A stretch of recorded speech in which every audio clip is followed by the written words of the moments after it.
Bem-vindos ao Espaço Estudo. Vamos tratar agora de um assunto extremamente atual, porque tem a ver com a mudança climática, tem a ver com a situação militar mundial, sobre armas nucleares, guerra, armas convencionais, sobre o comércio de combustíveis, taxação sobre combustíveis e acesso ou não a tecnologias sensíveis, estratégicas. E qual foi a inspiração? A inspiração foi a questão número 50 da prova branca do Enem de 2015, na sua segunda aplicação. É o primeiro dia de prova, o caderno número 9, foi onde eu peguei essa questão. Aqui nós temos crédito da imagem do carvão mineral, né? Carvão fóssil retirado do solo, e aqui um disco de urânio, né? Também com a sua fonte aqui. Bom, como é a questão? A questão é essa aqui, ó. Fala-se, vocês vão parar aqui, ler a questão, vocês vão parar o vídeo e ler a questão, não vou ler para vocês, mas basicamente ela pergunta quanto de CO2 equivale a uma pastilha de urânio. E esse urânio, ele não é muito enriquecido, ele está 3%, né? Existe enriquecimento de 20% para reatores mais compactos, reatores de uso naval, uso em submarinos nucleares, navios. Existe 80% ou acima, que é usado em armas nucleares, né? Mas para uso pacífico, para gerar energia, é o suficiente o que está aqui, 3%, tá? De urânio 235.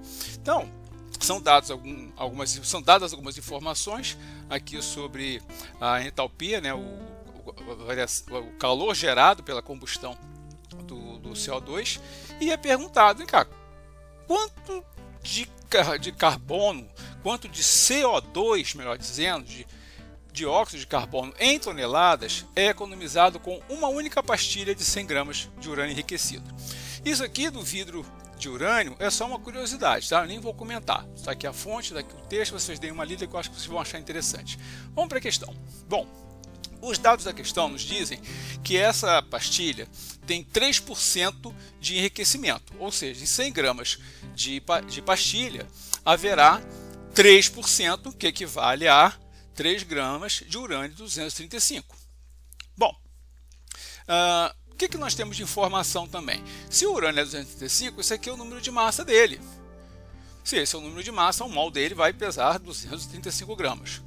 Se eu tenho 3 gramas de urânio, isso aqui é o que nós temos de urânio puro, né? Se eu fosse separar os 3% dentro de uma pastilha de 100 gramas. Tá? Mudemos aqui a cor.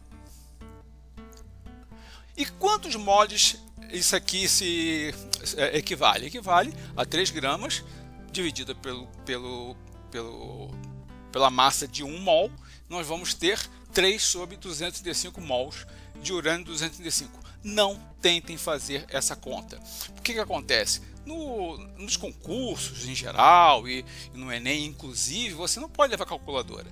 E eu lhe garanto, não perca tempo tentando fazer essa conta aqui na mão. Porque se você for ficar tentando fazer essas contas, você vai gastar um tempo gigante. Normalmente, essas questões são feitas de forma que você, armando a questão, você consegue simplificar e fazer uma conta praticamente de cabeça, que é o que eu vou mostrar a vocês aqui agora. Bom, 44 gramas equivalem a 400 kJ de energia, né? 44 gramas de CO2, quando formados através da queima do carbono, emitem 400 kJ de energia. E uma tonelada, nós sabemos, são 1 vezes 10 a sexta potência gramas. Tá? O que nós temos então? Nós temos aqui essa massa convertida em mols. Aqui está a quantidade de mols. Tá? Bom, eu limpei a tela um pouquinho e vou voltar aqui para pegar uma informação, tá? Vocês vão ver aqui o seguinte, que 1 mol de urânio, quando ele sofre fissão, ele libera esta quantidade de energia aqui, ó, 2,35 vezes 10 a décima potência quilojoules para cada mol de urânio. Nós vamos colocar essa informação aqui. Eu já sei que eu tenho 3 sobre 235 mols de urânio 235. Essa informação vem para cá. A quantidade de mols vezes a energia que é emitida em cada mol que sofre fissão, vai dar a quantidade total de energia. Então veja bem, 2 sobre 235 foi a massa que nós tivemos. Aqui a energia emitida por 1 mol. Colocando isso aqui direitinho, isso aqui é mol. 2 sobre 235 mols. Portanto, o que acontece? Eu vou cortar isso aqui com isso aqui. 235 são 100 vezes 2,35 aqui, são duas movimentações de casa. Então, eu vou cortar isso aqui e vou escrever 100. Só que 100, isso aqui é igual a 10 elevado a 2. Portanto, eu posso escrever 10 elevado a 2, eu vou cortar esse 2 com esse 10, vai ficar 8. Não precisei de calculadora, não precisei nem fazer conta, só fui simplificando. Então, o que é que eu tenho? 3 vezes 10 à oitava. Esta é a energia que vai ser emitida por uma pastilha de 100 gramas com 3% de enriquecimento. Essa energia que vai ser emitida quando ela for esgotada, quando ela tiver toda sido sofrida a fissão. Ok? Vamos guardar essa informação. E vamos lembrar dessa aqui também. Vamos utilizar agora. Bom, se eu tenho essa energia, 3 vezes 10 à oitava quilojoules, e eu sei que, como está aqui, que 1 mol de carbono sendo queimado vai produzir 1 mol de CO2. O CO2 tem a massa de 44 gramas por mol e vai emitir 400 quilojoules. Tenho essa informação aqui também. Resumi aqui os 44 gramas dando 400 quilojoules. Então, eu já sei a energia toda que vai ser emitida pelo urânio. Como é que eu vou resolver essa questão? O que liga, o que relaciona as duas quantidades, a de urânio e CO2, é que eu quero que seja emitida a mesma energia. Por quê?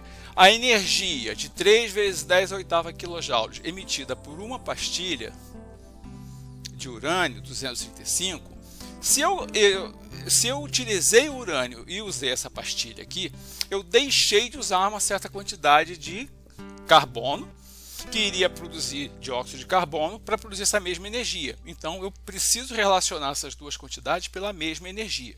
Então, eu vou pegar aqui a energia emitida pelo urânio e eu vou dividi-la pela quantidade de energia que é emitida por 1 mol, que são 44 gramas. Fazendo isso, eu vou saber quantos mols, né? No caso aqui, eu já converti para gramas, né? Nem estou em mols. A energia emitida por 44 gramas, que é 1 mol, eu vou ter a quantidade em gramas que vai ser equivalente a esse urânio. Isso aqui é uma fração só, tá? Como é que eu divido frações? Eu mantenho a de cima, que é 3 vezes 10 à oitava, sobre 1, né? Vamos limpar aqui. Pois bem, o numerador é como se fosse uma fração ali em cima, né? Eu vou manter essa fração e vou multiplicar pelo inverso da fração de baixo, ou seja, isso aqui que é o denominador vai virar numerador, isso aqui que é numerador vai virar denominador. Bom, se eu tenho quilojoule aqui e quilojoule aqui, eu posso simplificar. Se eu tenho aqui 44 e aqui 4, isso aqui serão 100 e isso aqui serão 11. Divide por 4. Concorda? Se eu tenho 100 aqui, isso aqui é equivalente a 10 ao quadrado. Portanto, eu corto esse 2 com esse 2 aqui. Fico com 6. No final das contas, o que ficou? 3 vezes 11. 3 vezes 11 vezes 10 à sexta. 3 vezes 11 são 33. 33 vezes 10 à sexta. Gramas. Bom, e nós vimos aqui atrás que 1 tonelada são 10 à sexta gramas. Eu vou utilizar essa informação aqui. Se eu tenho essa quantidade de gramas, eu vou multiplicar isso aqui pelo fator que converte, né, as gramas em toneladas. Isso aqui é igual a 1, é 1 tonelada sobre 1 tonelada, apenas mudando a unidade de medida. Aqui é tonelada, aqui é grama, mas é a mesma massa. Então eu vou cortar grama com grama, vou cortar 10 a sexta com 10 a sexta. O que me sobra? 33 toneladas. Ou seja, essa questão foi toda ela feita sem precisar de calculadora. Inclusive, você praticamente poderia fazer de cabeça, né? Eu acho que vale a pena você fazer essas pequenas anotações aqui.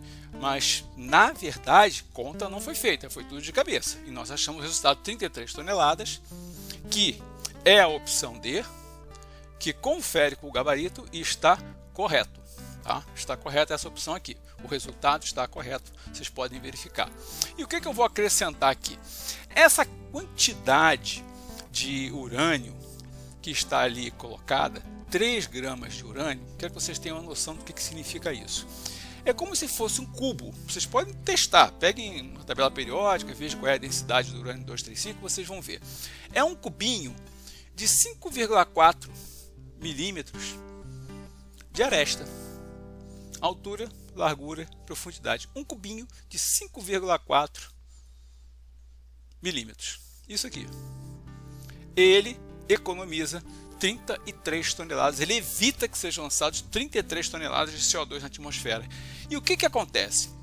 Isso aqui é pequeno. É óbvio que existem mais resíduos. Existem o envoltório, onde estão as pastilhas de urânio. Existem tubulações que um dia vão ficar antigas, vão ter que ser retiradas de serviço, trocadas. Mas os resíduos são concentrados.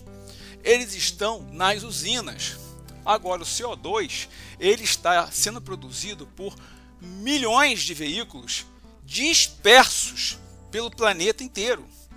É muito difícil você tentar controlar o CO2 produzido por veículos, por fábricas, por pastagens, por desmatamento. É algo disperso. Os resíduos da energia nuclear estão concentrados. Você sabe onde eles estão. Você consegue controlar, porque o local de qualquer usina nuclear é um local controlado. Então você controla os resíduos. Os resíduos são sólidos ou líquidos, porque é uma coisa muito vantajosa. O CO2 ele é gasoso, ele sai pelo escapamento do carro e se espalha pelo planeta inteiro. É muito difícil você recolher. Você não consegue, na verdade. O carbono que é retirado do subsolo, seja na forma de petróleo, seja na forma de gás, seja na forma de carvão, ele é transformado em gás. Ele não é pressurizado e injetado de volta para o lugar de onde ele veio, porque isso gastaria muita energia, seria caríssimo. Ele é simplesmente jogado na atmosfera. É como se você lavasse a sua casa e não jogasse a água fora, fosse deixando a água da limpeza dentro de casa, acumulando, acumulando, acumulando, porque você não tem aonde jogar essa água. O planeta é mais ou menos assim, você não tem aonde jogar esse CO2 em outro local. Pois bem, o volume é muito menor. Como vocês podem ver aqui, imagine a quantidade de carvão comparado, que vai gerar 33 toneladas de CO2, comparado com esse cubinho minúsculo de urânio. O volume é menor, só pelo fato de serem sólidos ou líquidos, já tem um volume incrivelmente menor que o volume do CO2, que é gasoso. E esses resíduos aqui, os sólidos e os líquidos colocados em tambores especiais, são enterrados. Eles não são lançados ao vento para se espalharem pelo planeta inteiro, como ocorre com o CO2. Então, dentro disso aqui, vocês conseguem ver o que está acontecendo. O que tem impactado mais a vida de cada um de nós? Com seca, queimada, aquecimento global, enchente, tempestade, o que quebra de safra, aumento dos preços dos alimentos, aumento dos preços dos combustíveis. O que está gerando mais incômodo, matando mais gente? É a energia nuclear ou é a energia fóssil? É a energia fóssil. A Alemanha, por um conjunto grande de questões surgidas no pós-guerra, optou de uma forma muito pouco estratégica por eliminar todas as suas usinas nucleares e ficou à mercê da Rússia, que produz o gás natural que era consumido lá. né? E enquanto isso a França continua cheia de usinas nucleares, ela está com não tem essa preocupação com o gás, etc., porque tem uma fartura de energia. Tem 60 e poucas usinas nucleares na França. Outros países têm usinas nucleares, não abrem mão das suas usinas nucleares e estão construindo mais.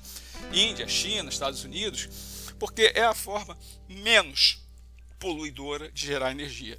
Aqui vocês podem ver, eu coloquei a imagem, o texto pequeno, a fonte está aqui. Eu coloquei o texto pequeno porque eu não queria ocupar essa imagem. Leiam isso aqui para vocês verem. Tá? As usinas que mais produzem CO2 e das que mais contaminam o planeta e liberam gases de efeito estufa estão na Alemanha, justamente porque ela abriu mão das usinas nucleares.